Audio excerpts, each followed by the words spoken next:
brief graphical user interface can be defined as follows. It is a user interface as recently described. It is a collection of techniques and mechanisms to interact with something. So usually in graphical interface, the primary interaction mechanism is a pointing device or some kind. Okay, what the user interacts with a collection of elements, which is referred as an object.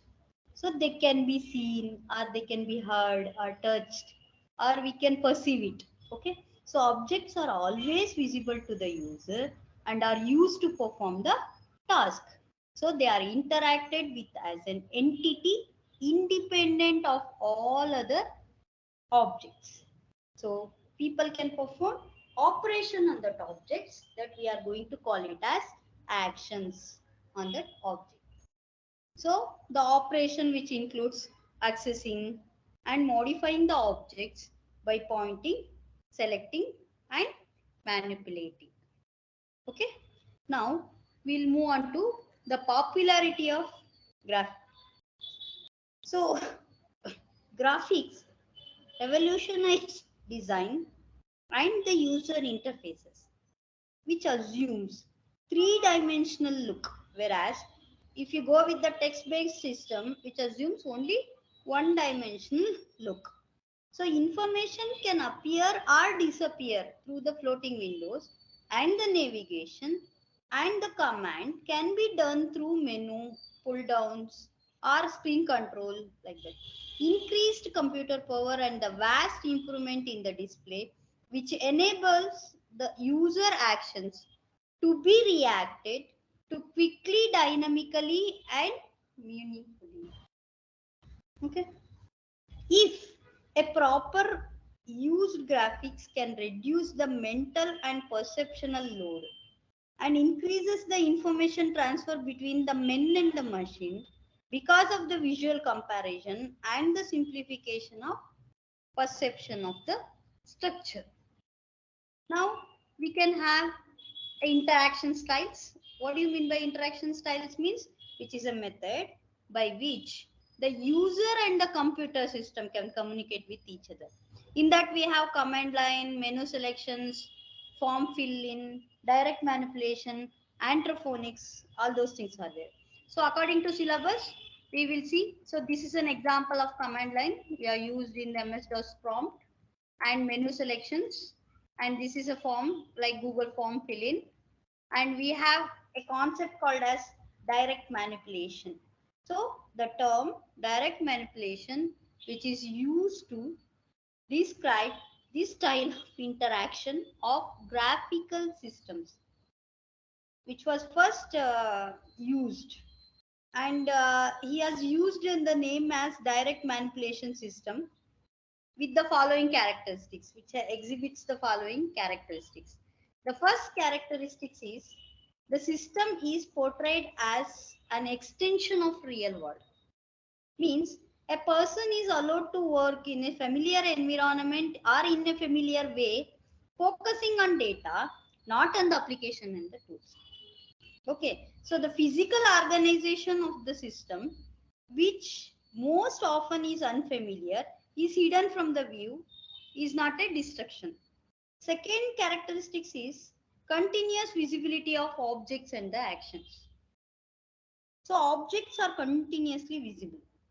Reminder of action to be performed are also obvious. So usually we are going to call this as, best example is virtual reality, that concept. So we are going to call it as WYSIWYG, means what you see is what you get. That is a transparency. Then the third characteristics is actions are rapid and incremental with the visible display of results. So the results of the actions are immediately displayed visually on the screen in their view. Whether you can go with the new or current form. Okay. So then here auditory feedback may also be provided. So the impact of the previous action is quickly seen, and the evaluation of the task is continuous and effortless. That is the third characteristics. And the fourth is incremental actions are easily reversible. So whatever the action we are talking, if discovered to be incorrect or not desired, we can easily undo that part. Okay. So next part is the method we call it as indirect manipulation. In practice, all direct manipulation of all the screen objects as well as the actions may not be feasible. Why it is not feasible? Because first point, the operation may be difficult to conceptualize in the graphical system. Second is the graphical capability of the system may be limited. Or the amount of the space available for placing the manipulation controls in the window border may be limited. Or it may be difficult for the people to learn and remember all the necessary operation and actions. So when this occurs, indirect manipulation is required.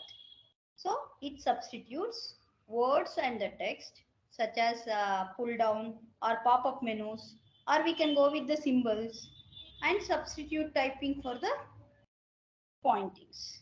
So this is concept with respect to indirect manipulation.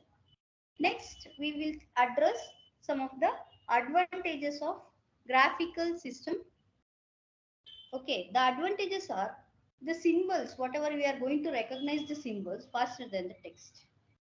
Okay, and we can recognize more accurately than the text. For example, a good classification scheme that speed up the recognition is icon. Okay, then it will leads to a faster learning.